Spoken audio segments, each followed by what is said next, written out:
directeur de planning stratégique d'une grande agence de pub dans le luxe et créateur de parplaneurs et intervieweur, beaucoup de choses assez serendipité au nom de la curiosité.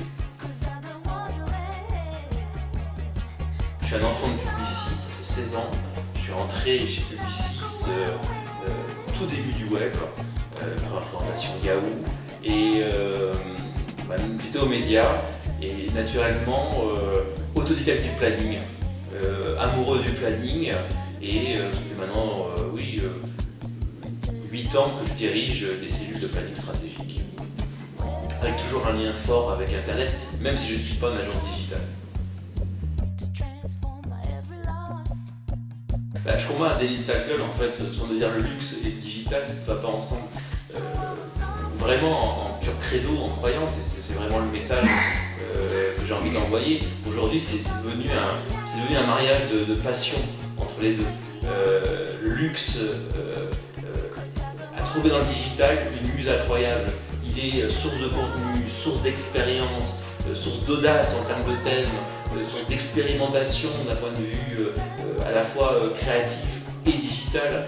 Et pour moi, le message clé, c'est qu'aujourd'hui, le luxe, c'est le secteur le plus créatif dans le digital, si on compare à tous secteurs confondus. Par exemple, une grande marque de luxe comme Dior, qui faisait au mois de mars 47 vidéos sur YouTube postées. Quel est le secteur qui poste 47 vidéos sur YouTube? Et c'est pas que Dior, on peut citer d'autres, Burberry, Vuitton et autres. Donc vraiment, ce cours, c'est une célébration de la créativité digitale qu'est le secteur du luxe. Je sais pas, le brand content, alors je sais pas si c'est la clé du développement, mais en tout cas le brand content et le luxe, là aussi, mariage d'amour. C'était l'exemple, hein, Dior, 46 vidéos, en plus c'est des exemples par milliers. Le luxe lâche dans le brand content.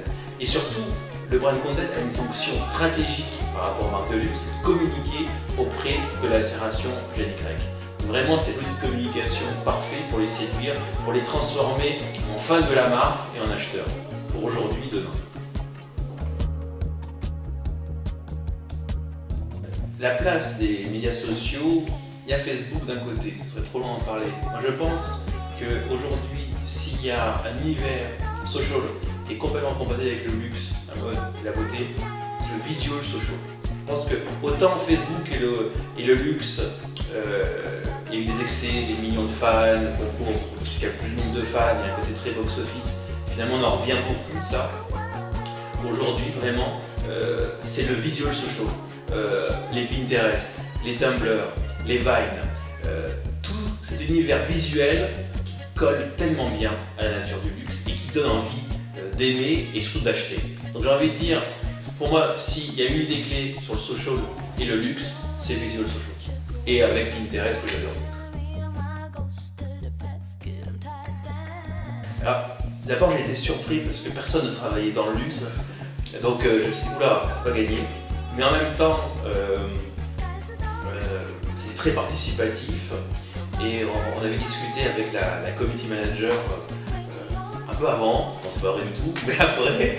Mais en fait on a testé un concept de social formation, social cours si vous voulez.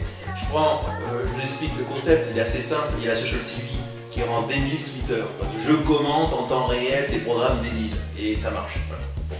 Après, comment faire du chiffre d'affaires avec, c'est une autre partie.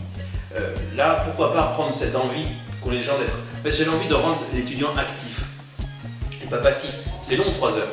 Donc, il y a une partie masterclass, mais voilà, je voulais de l'activité. Et puis je voulais aussi en même temps que ces étudiants rayonnent aussi à travers ce qu'ils voient. Et donc, petit concours, voilà, tweeter. Tweeter pas n'importe comment, c'est pas en quantité, mais c'est tweeter, et les meilleurs qui tweetent dans la qualité, la pertinence, je n'ai pas vu encore, mais visiblement ça a bien tweeté, auront un prix. Alors est-ce que ce prix, je pense que ça va être la capacité d'écrire pour Dartplanner l'article qu'ils veulent, donc nourrir en même temps leur curiosité et leur personal branding. Donc très belle expérience, beaucoup de curiosité, même si à la base, le luxe n'est pas gagné. Donc bon, maintenant il y a encore 6 heures. Mais ça fait du bien de retrouver l'enseignement, ça c'est clair. C'est la clé du planeur stratégique, en tout cas. Et j'ai envie de dire, c'est la clé de toute personne du marketing, c'est d'avoir cette posture de curiosité, de se laisser perdre, d'avoir la sérendipité. Et c'est vrai qu'aujourd'hui, entre un candidat, pour moi, qui n'est pas curieux et curieux, la différence se fait automatiquement. La curiosité est un devoir. Sinon, on est enfermé dans des modèles, on reproduit la même chose, on est dans une culture vintage de l'idée, on reproduit à l'infini. La curiosité est là pour réveiller, et j'ai envie de dire, l'un des derniers marketing, parce que dans Dark Banner, il y a en effet 2 émissions, le cabinet de curiosité et marketing. J'ai eu la chance de recevoir le maître du marketing français, M. Cap Ferrer.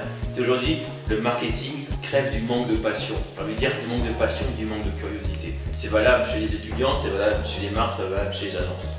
Donc passion et curiosité, voilà des choses qu'on a envie de communiquer sur ce masterclass sur le luxe digital.